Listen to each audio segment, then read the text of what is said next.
What is the one issue in our world today that often overshadows all others? What is the one problem that's festered in the world's side for decades? What is the one issue that finds its way into the world's newspapers and television news reports every day? The ongoing hostilities in the Middle East. The Middle East peace process, the roadmap to peace. This one continuing crisis monopolizes world attention. Have you ever wondered why? Certainly there are political and humanitarian reasons for the world's interest in this ongoing struggle, but I believe there's a bit more to it than that. The Middle East peace process is a key sign of the times. The Bible says in Daniel 9:27 that the event that signals the beginning of the final 7-year tribulation period is the signing of a peace treaty or a covenant between the leader of the Western Confederacy, the final Antichrist as he's known, and the nation of Israel. The current yearning for peace in the Middle East is setting the stage for this final covenant of peace between the Antichrist and Israel that's predicted in the Bible.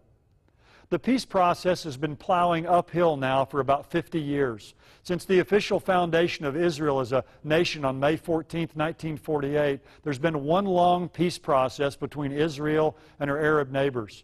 But there's been no peace, only brief periods of no war.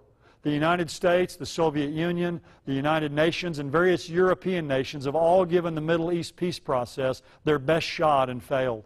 In the United States, president after president, secretary of state after secretary of state have failed to make any real lasting headway in the opening hostilities between Israel and her neighbors. The United States was able to broker peace treaties between Israel and her two neighbors, Egypt and Jordan, but both of these nations continue to harbor deep hatred toward Israel and consistently side with other Arab nations in issues involving conflict with Israel. The Oslo Accord, signed on September 13, 1993 on the White House lawn by Yitzhak Rabin and Yasser Arafat, brought great hope.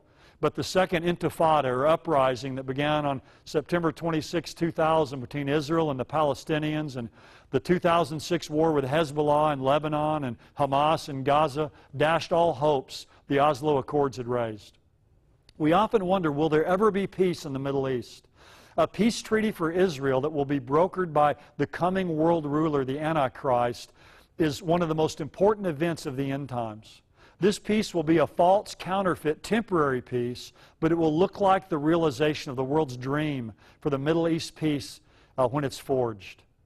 What form will the coming peace settlement take? In view of the many surprises in the Middle East, it's hazardous to guess the precise form of such a final peace covenant. It's also difficult to predict what catastrophic events will make this forced peace necessary. Will it be the economic chaos created by the oil breaking point with soaring prices and disruption of supply? Will it be a new outbreak of all-out war with chemical weapons or even the use of tactical nuclear weapons? Will it be a sudden escalation in the Middle East crisis? Perhaps the conditions in the Middle East will deteriorate so rapidly that a strong military presence will be necessary to restore order. Or perhaps a peace settlement would be accepted by Israel's enemies for a temporary position of advantage in preparation for a possible later war with Israel. Whatever the precipitating events or the form of the peace agreement, ultimately it must give Israel security from attack and freedom from the constant state of military defense. How soon will such a peace settlement come? No one can predict, but come it must, because here the Scriptures are emphatic. There will be a treaty between the new world leader and Israel that will permit Israel to continue and to renew her religious ceremonies, including a building of a Jewish temple and the reactivation of Jewish sacrifices. All of this was anticipated in the prophecies of Daniel. The stage setting for the coming Middle East peace treaty continues to fall into place before our eyes.